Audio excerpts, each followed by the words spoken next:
तो कल हमने पढ़ा था किस तरह जीव खुशी रख सकता है जब वो भगवान के साथ सहयोग की भावना रखे। जिस तरह, और ये भी पढ़ा था कि किस तरह धर्म शब्द का अर्थ क्या है। एक इनहेरेंट क्वालिटी। धर्म मतलब जल का धर्म तरलता है, शक्कर का धर्म मिठास है। इस तरह धर्म को बदला नहीं जा सकता। जिसको बदला जाता है उसको बोलते हैं फेथ। रिलीजन शब्द का अर्थ फेथ होता है, तो फेथ बदल सकता है, धर्म बदल नहीं सकता। सब जीवों का एक ही धर्म है, सनातन धर्म। पेड़ पौधे, जीव जंतु जितने भी आते हैं सबका धर्म है एक ही, वो बदल नहीं सकता। धर्म शब्द का अर्थ हमने देखा था। कैसे जीव भगवान खुशी हो सकता है। हर हर व्यक्ति किसी न किसी की सेवा कर रहा है, सेवा करना चाहता है। बिना सेवा के नहीं रह सकता है। सेवा करना एक एक स्वभाव में है। अमीर से अमीर व्यक्ति भी किसी न किसी की सेवा करेगा। कोई नहीं तो वो, हाँ, एक कुत्ते की सेवा करेगा। भगवान इस मर्त्य लोक में सुख से पूर्ण अपनी वृंदावन लीलाएं प्रदर्शित करने के लिए अवतरित होते हैं। अपने गोप मित्रों के साथ, अपनी गोपिका सखियों के साथ, वृंदावन के अन्य निवासियों के साथ तथा गायों के साथ उनकी लीलाएं सुख से ओतप्रोत थी। वृंदावन की सारी जनता कृष्ण के अतिरिक्त अन्य किसी को नहीं चाहती थी। वृंदावन में सब कृष्ण से प्रेम करते हैं। परंतु भगवान कृष्ण ने अपने पिता नंद महाराज को भी इंद्रदेव की पूजा करने से निरुत्साहित किया, क्योंकि वे इस तथ्य को प्रतिष्ठित करना चाहते थे कि लोगों को किसी भी देवता की पूजा करने की आवश्यकता नहीं है। उन्हें एकमात्र परमेश्वर की पूजा करनी चाहिए, क्योंकि उनका चरम लक्ष्य उनके धाम को वापस जाना है। भगवद गीता भगवान कृष्ण के धाम का वर्णन इस प्रकार हुआ है। न तद्भासयते सूर्यो न शशांको न पावकः यद् गत्वा न निवर्तन्ते तद्धाम परमं मम। मेरा परम धाम न तो सूर्य या चंद्रमा द्वारा, न ही अग्नि या बिजली द्वारा प्रकाशित होता है। जो लोग वहां पहुंच जाते हैं वे इस भौतिक जगत में फिर कभी नहीं लौटते। यह श्लोक उस शाश्वत आकाश का वर्णन प्रस्तुत करता है। निसंदेह हमें आकाश की भौतिक कल्पना है, और हम इसे सूर्य चंद्र तारे आदि के संबंध में सोचते हैं। किंतु इस श्लोक में भगवान बताते हैं कि शाश्वत आकाश में सूर्य चंद्र अग्नि या बिजली किसी की आवश्यकता नहीं है, क्योंकि वह परमेश्वर से निकलने वाली ब्रह्म ज्योति द्वारा प्रकाशित है।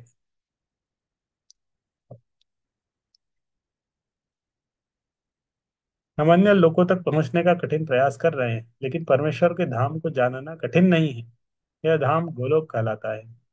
ब्रह्म संहिता में इसका अति सुंदर वर्णन मिलता है। गोलोक एव निवसति अखिलात्मभूतः। भगवान अपने धाम गोलोक में नित्य वास करते हैं, फिर भी इस संसार में से उन तक पहुंचा जा सकता है। और ऐसा करने के लिए वे अपने सच्चिदानंद विग्रह रूप को व्यक्त करते हैं, जो उनका असली रूप। जब वे इस रूप को प्रकट करते हैं तब हमें इसकी कल्पना करने की आवश्यकता नहीं रह जाती कि उनका रूप कैसा है। ऐसे काल्पनिक चिंतन को निरुत्साहित करने के लिए ही वे अवतार लेते हैं और अपने श्याम सुंदर स्वरूप को प्रदर्शित करते हैं। दुर्भाग्यवश अल्पज्ञ लोग उनकी हंसी उड़ाते हैं, क्योंकि वे हमारे जैसे बनकर आते हैं और हमारे साथ मनुष्य रूप में खेलते कूदते हैं। लेकिन इस कारण हमें यह नहीं सोचना चाहिए कि वे हमारी तरह है। तो भगवान आते हैं इस मनुष्य रूप में कर देने के वो मनुष्य हो गए। वे अपनी सर्वशक्तिमत्ता के कारण ही अपने वास्तविक स्वरूप रूप में हमारे समक्ष प्रकट होते हैं। भगवान का कृपा है कि वो आ रहे हैं और अपनी लीलाओं का प्रदर्शन करते हैं। ते धाम में होने वाली लीलाओं की अनुकृतियां होती हैं। आध्यात्मिक आकाश की तेजोमय किरणों में असंख्य लोग तैर रहे हैं। ये ब्रह्म ज्योति परम धाम कृष्ण लोक से अद्भुत होती है। और आनंदमय तथा चिन्मय लोग जो भौतिक नहीं है इसी ज्योति में तैरते रहते हैं। भगवान कहते हैं, न तत्वास्यो तो सूर्यो न शशांको न पावकः यद गत्वा न निवर्तन्ते तद धाम परमम्। जो इस आध्यात्मिक आकाश तक पहुंच जाता है उसे इस भौतिक आकाश में लौटने की आवश्यकता नहीं रह जाती। भौतिक आकाश में यदि हम सर्वोच्च लोक को भी प्राप्त कर ले, चंद्रलोक का तो कहना ही क्या, तो वहां भी वही जीवन की परिस्थितियां, जन्म मृत्यु व्याधि जरा होगी।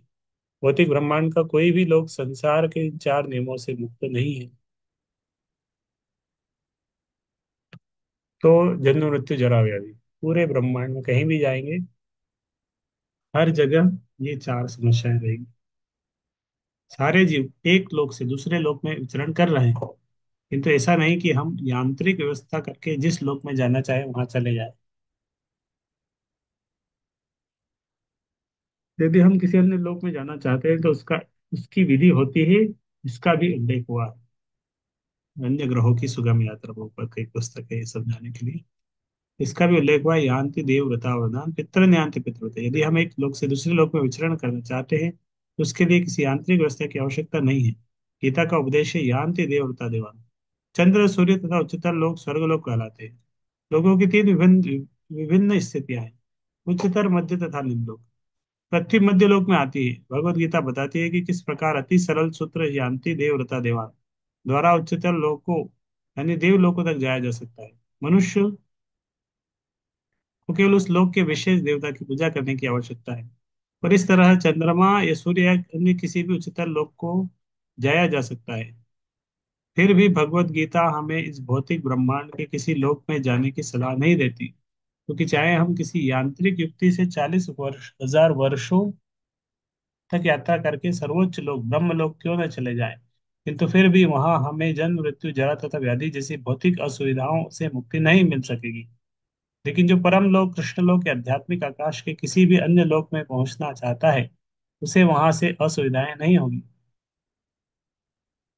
आध्यात्मिक आकाश में जितने भी लोक हैं उनमें गोलोक वृंदावन नामक लोक सर्वश्रेष्ठ है, जो भगवान श्री कृष्ण का आदि धाम है। ये सारी जानकारी भगवत गीता में दी हुई है और इसमें उपदेश दिया गया है कि किस प्रकार हम इस भौतिक जगत को छोड़े और आध्यात्मिक आकाश में वास्तविक आनंदमय जीवन की शुरुआत कर सकते हैं। भगवत गीता के 15वें अध्याय में भौतिक जगत का वास्तविक चित्रण हुआ है। कहा गया है, ऊर्ध्वमूलाधा शाखम अश्वत्थम प्राहुरव्ययम छंदांसि यस्य पर्णानि यस्तं वेद स वेदवित्। यहाँ पर भौतिक जगत का वर्णन उस वृक्ष के रूप में हुआ है जिसकी जड़ें ऊर्ध्वमुखी ऊपर की ओर है और शाखाएं अधोमुखी है। तो भौतिक जगत क्या है? इसको बोलते हैं, ऊपर में इसके जड़ है, नीचे में नीचे की तरफ ये बढ़ता है, नीचे की ओर बढ़ता है। ऊपर में ब्रह्मा जी बैठे हैं सबसे ऊपर ब्रह्मांड के, और ब्रह्मा जी से सृष्टि किया नीचे की तरफ ये बढ़ रहा है। नीचे नीचे और जितना नीचे जाता है, अधोमुखी जितना नीचे जाता है उतना वो हो जाता है, उतना नीचे का लेवल चले जाता है। हमें ऐसे वृक्ष का अनुभव है जिसकी जड़ें ऊर्ध्वमुखी हो। यदि कोई नदी या जलाशय के किनारे खड़ा हो कर जल में वृक्षों का प्रतिबिंब देखे तो उसे सारे वृक्ष उल्टे दिखेंगे, शाखाएं नीचे की ओर और जड़ें ऊपर की ओर दिखेंगी। इस प्रकार ये भौतिक जगत भी आध्यात्मिक जगत का प्रतिबिंब है। तो भौतिक जगत क्या है? आध्यात्मिक जगत का प्रतिबिंब। ये भौतिक जगत वास्तविकता का प्रतिबिंब मात्र है। छाया में कोई वास्तविकता या सार नहीं होता, लेकिन छाया से हम यह समझ लेते हैं कि वस्तु तथा वास्तविकता है।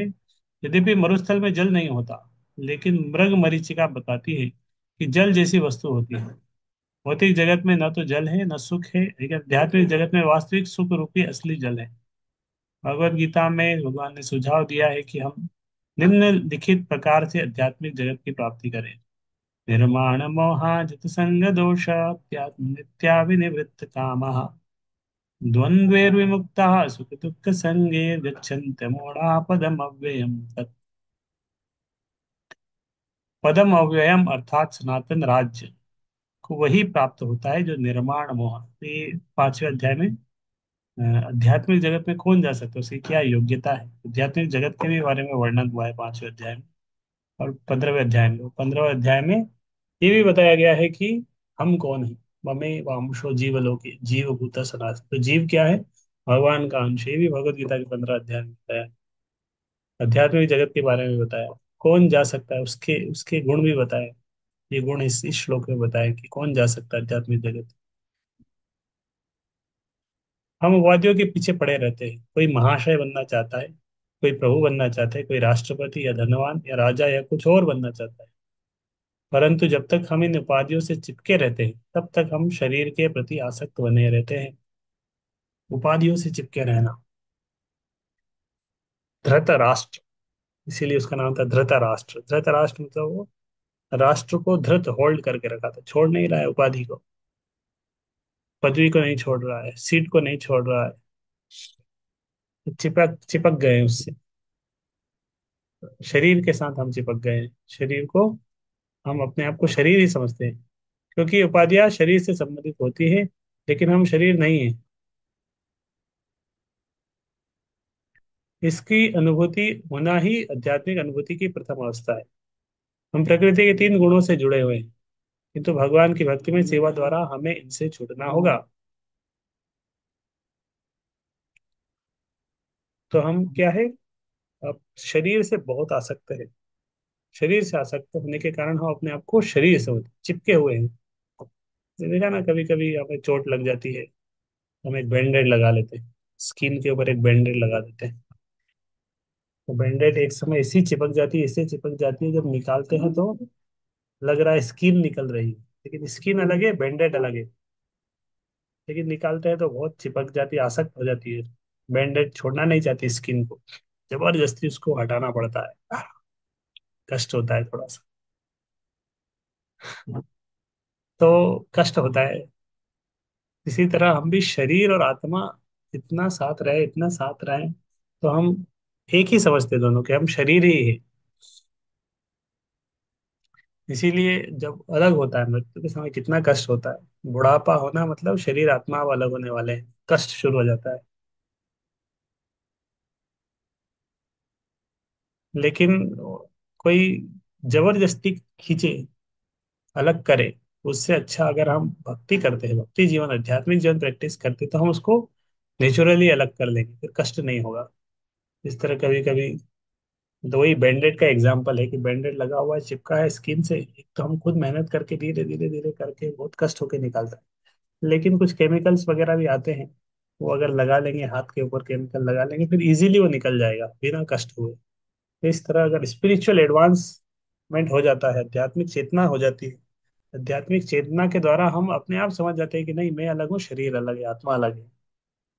तो बहुत आसानी से हम डिटेच हो सकते हैं, मृत्यु के समय कष्ट नहीं होगा। इसीलिए जो आध्यात्मिक जीवन में उन्नत हो जाते हैं, उनके उनको मृत्यु के समय कष्ट नहीं होगा।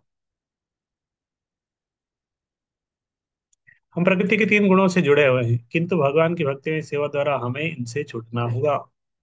तो छूटने का तरीका क्या है? प्रकृति के तीन गुणों से हम जुड़े हुए हैं, भक्ति के द्वारा। यदि हम भगवान की भक्ति में सेवा के प्रति आसक्त नहीं होते, तो प्रकृति के गुणों से छूट पाना दुष्कर है। तो भगवान की सेवा नहीं करेंगे, सोचे कि नहीं हम भौतिक जगत से मुक्त हो जाएंगे, मुश्किल है, बहुत कठिन। उपाधियां तथा आसक्तियां हमारी काम वासना, इच्छा तथा प्रकृति पर प्रभुत्व जताने की चाह के कारण है। तो उपाधियां और आसक्तियों सब इसलिए आ सकते हैं क्योंकि हमारे अंदर प्रभुत्व जताने की इच्छा है। जब तक हम प्रकृति पर प्रभुत्व जताने की प्रवृत्ति को नहीं त्यागते, तब तक भगवान के धाम, सनातन धाम को वापस जाने की कोई संभावना नहीं है। वो शाश्वत अविनाशी धाम को वही प्राप्त होता है जो झूठे भौतिक भोगों के आकर्षणों द्वारा मोहग्रस्त नहीं होता, जो भगवान की सेवा में स्थित रहता है। ऐसा व्यक्ति सहज ही परम धाम को प्राप्त होता है। गीता में अन्यत्र कहा गया है, अव्यक्तो अक्षरयुक्तस्तमाहं पंडवाम गतिम यम प्राप्य न निवर्तन्ते तद्धाम परमं मम। अव्यक्त का अर्थ है अप्रकट। हमारे समक्ष सारा भौतिक जगत तक प्रकट नहीं है। हमारी इंद्रियां इतनी अपूर्ण है कि हम इस ब्रह्मांड में सारे नक्षत्रों को भी नहीं देख पाते। वैदिक साहित्य से हमें सभी लोगों के विषय में प्रचुर जानकारी प्राप्त होती है।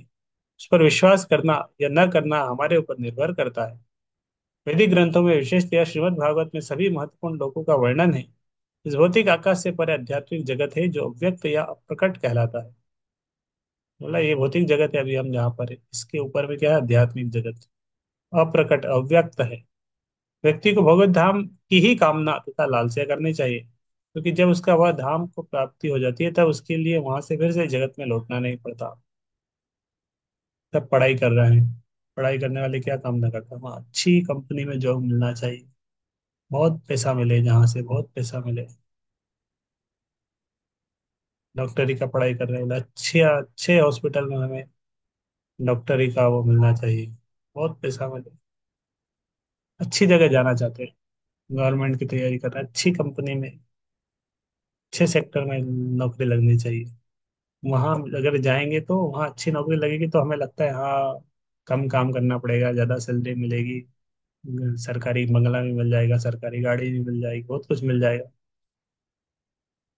फिर से ये कष्ट नहीं उठाने पड़ेंगे। इसी तरह उससे भी अच्छा इच्छा क्या है, इस जीवन में तो भौतिक जगत में कष्ट तो मिलेगा ही, तो उससे अच्छा इच्छा क्या है, हम भगवत धाम को जाएंगे। भगवत धाम हमारा घर है, चलो चले हम अपने घर, वहीं जाएंगे, वहां से आए।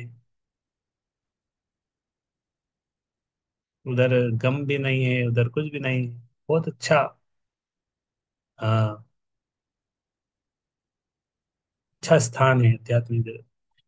इसके बाद प्रश्न पूछा जा सकता है कि उस भगवत धाम तक कैसे पहुंचा जाता है। इसकी सूचना भगवत गीता के 8वें अध्याय में इस तरह दी है। तो फिर बोला भगवत धाम कैसे जाएंगे, क्या तरीका है। तो ये बताया 8वें अध्याय में, अंत काले च मामेव स्मरन् मुक्ता कलेवरम ये प्रयाति सर्वतभावम याति नास्त्यत्र संशय। अंत काल में जो कोई मेरा स्मरण करते हुए शरीर त्याग करता है, वो तुरंत मेरे स्वभाव को प्राप्त होगा, इसमें रंच मात्र भी संदेह नहीं है। तो क्या करना है, भगवान के पास जाने के लिए केवल सरल काम है, मृत्यु के समय भगवान का याद करना है। जो व्यक्ति मृत्यु के समय कृष्ण का चिंतन करता है, वो कृष्ण को प्राप्त होता है। मनुष्य को चाहिए कि वो कृष्ण के स्वरूप का स्मरण करे, और यदि इस स्वरूप का चिंतन करते हुए मर जाता है, तो निश्चित ही भगवत धाम को प्राप्त होता है। मद भावम शब्द परम पुरुष के परम स्वभाव का सूचक है। परम पुरुष सच्चिदानंद विग्रह है, अर्थात उनका स्वरूप शाश्वत तथा ज्ञान आनंद से पूर्ण है।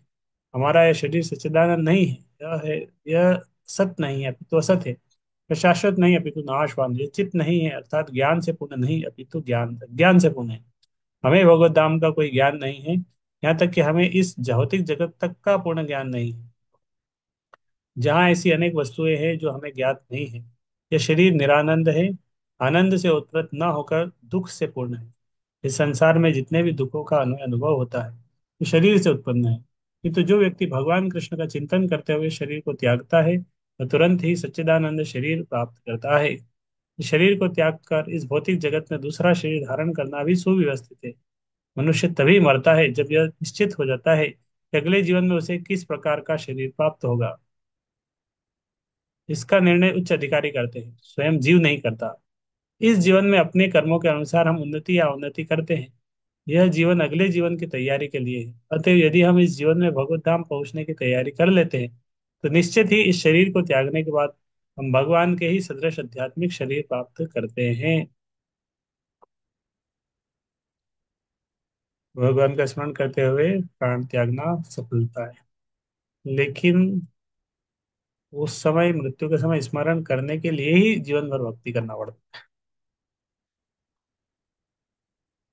एग्जाम में अगर लिख के आ जाएंगे तो पास हो जाएंगे, लेकिन एग्जाम में लिख के आने के लिए ही क्या करना पड़ता है, साल भर पढ़ना पड़ता है, स्कूल जाना पड़ता है, होमवर्क करना पड़ता है। ऐसा नहीं होगा हम स्कूल के कॉलेज कुछ जाए नहीं, पढ़ाई करें नहीं, अगर एग्जाम देंगे बस और एग्जाम में लिख के भी आ जाएंगे। तो मृत्यु वाली एग्जाम में चीटिंग नहीं होती। यहाँ की भौतिक जगत की एग्जाम में चीटिंग हो जाएगी, साल भर पढ़ोगे मत, आखिरी दिन आपको चीटिंग करा देंगे, आप पास हो जाओगे, लिख देना। तो चीटिंग करा के आपको कोई याद नहीं दिला सकता। तो भौतिक जगत में चीटिंग हो जाती है, आध्यात्मिक चीटिंग नहीं हो पाएगी। ऐसा नहीं कि कोई चीटिंग कर देगा और आपको भगवान का स्मरण करा देगा, याद मृत्यु के समय आप स्मरण कर लेंगे, कर ही नहीं सकते, इसमें चीटिंग नहीं हो पाएगी इस एग्जाम में। जैसा कि पहले कहा जा चुका है, अध्यात्मवादियों के कई प्रकार है, ब्रह्मवादी, परमात्मवादी, भक्त। और जैसा कि उल्लेख हो चुका है, ब्रह्म ज्योति, आध्यात्मिक आकाश में असंख्य आध्यात्मिक लोग। तो ब्रह्म ज्योति मतलब आध्यात्मिक आकाश, स्पिरिचुअल वर्ल्ड, और उसके अंदर बहुत सारे लोग हैं। इन लोगों की संख्या भौतिक जगत के लोगों की संख्या से कहीं अधिक है। तो ये पृथ्वी जितनी बड़ी है, पूरा ब्रह्मांड जितना बड़ा है, उससे बहुत गुना बड़ा आध्यात्मिक जगत है।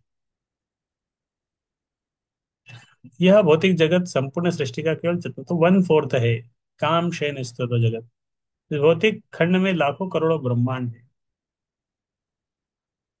तो एक छोटा सा अंश है भौतिक जगत, और उस भौतिक जगत में भी बहुत सारे करोड़ों करोड़ों ब्रह्मांड है, जिसमें अरबों ग्रह, सूर्य, तारे तथा चंद्रमा है। किंतु ये सारी भौतिक सृष्टि संपूर्ण सृष्टि का एक खंड मात्र है।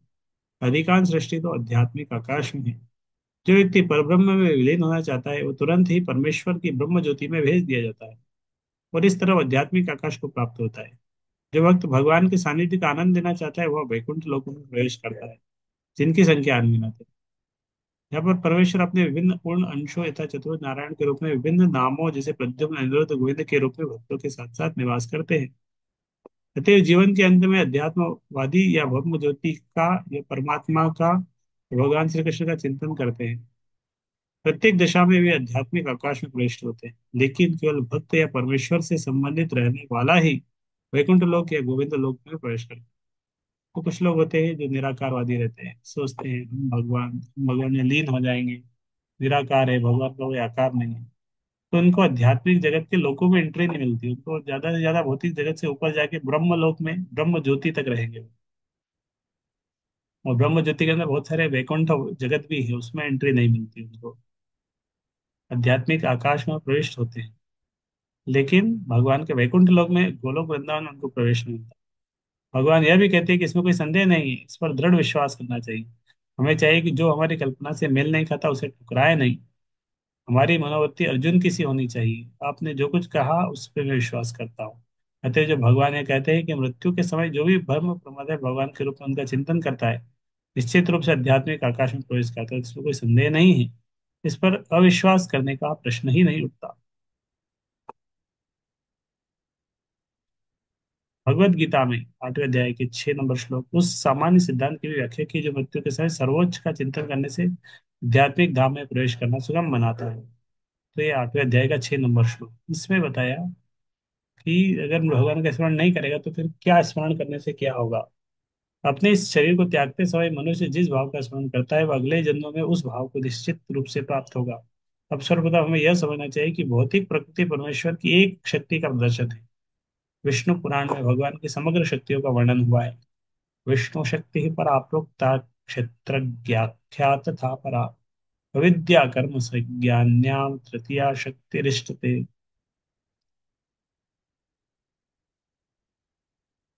तो एक छोटी सी बुक है गीता सार नाम की, इसमें इतना सारा फिलोसॉफी है। इसको पढ़ने में लग रहा है कि प्रभुपाद ने एक छोटी सी बुक में कितना कुछ दिया है। सब कुछ, सारा फिलोसॉफी सब, ये वो, तो एक छोटा गीता सार पढ़ने से भी व्यक्ति वो हो सकता है, भक्त बन जाएगा, एसेंस समझ जाएगा भगवत गीता का। परमेश्वर की शक्तियां विविध तथा असंख्य हैं और वे हमारी बुद्धि के परे हैं। लेकिन बड़े बड़े विद्वान मुनियों या मुक्तात्माओं ने भौत शक्तियों का अध्ययन करके इन्हें 3 भागों में बांटा है। सारी शक्तियां विष्णु शक्ति है, अर्थात वे भगवान विष्णु की विभिन्न शक्तियां हैं। पहली शक्ति परा या आध्यात्मिक है। जीव भी पराशक्ति है, जैसा पहले कहा जा चुका है। अन्य शक्तियां या भौतिक शक्तियां तामसी है। मृत्यु के समय हम या तो इस संसार को अपरा शक्ति में रहते हैं या फिर आध्यात्मिक जगत की शक्ति में चले जाते हैं। तो भगवत गीता में कहा गया है, यदि हम आप स्मरण भावम चेतन्ते कलेवरम तम तमे वेति कौन्ते यह सदा तद्भाव भावित। अपने शरीर को त्यागते समय मनुष्य जिस जिस भाव का स्मरण करता है वह अगले जन्म में उस भाव को निश्चित रूप से प्राप्त होता है। जीवन में हम या तो भौतिक जगत या आध्यात्मिक जगत के विषय में सोचने के आदी हैं। हम अपने विचारों को भौतिक शक्ति से आध्यात्मिक शक्ति में किस प्रकार ले जा सकते हैं, इससे बहुत से साहित्य है, यथा समाचार पत्र पत्रिकाएं उपन्यास आदि, जो हमारे विचारों को भौतिक शक्ति से भर देते हैं।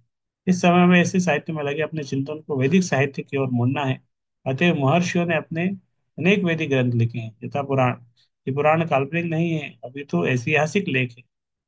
चैतन्य चैतामृत में निम्नलिखित कथन है, माया मुग्ध जीवेर नाही स्वतः कृष्ण ज्ञान, जीवेर कृपाए कैला कृष्ण वेद पुराण। तो अब थोड़ा सा भगवान की अपनी शक्तियों के बारे में बताया, शक्तियों के बाद अभी थोड़ा सा वो वैदिक ज्ञान के बारे में थोड़ा बता रहे हैं। माया मग्ध जीवेर, एक जीव है माया में गिर गया है, खुद से ज्ञान मिलेगा उसको?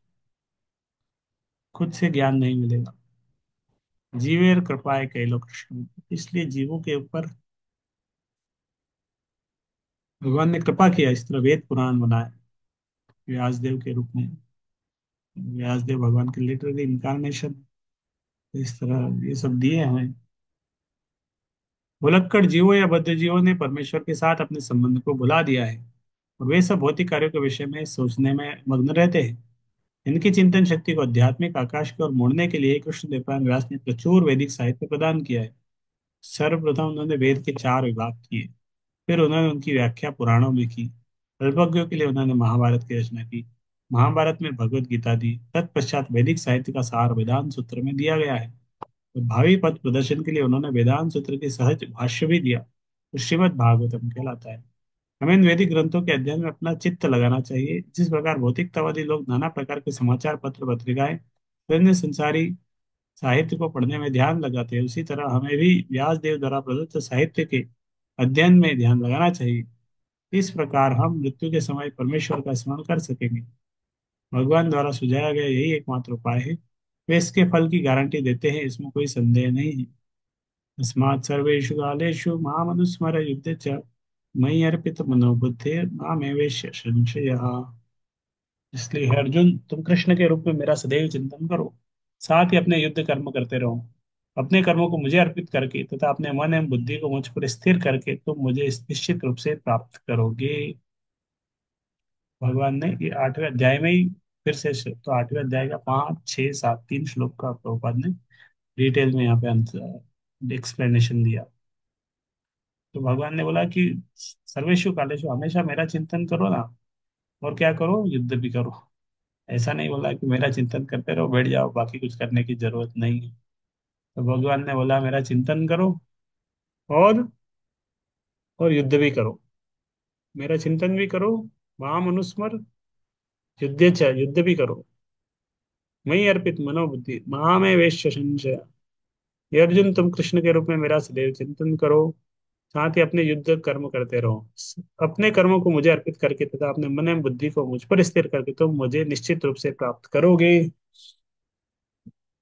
वे अर्जुन से उसके कर्म को त्याग कर केवल अपना स्मरण करने के लिए नहीं कहते।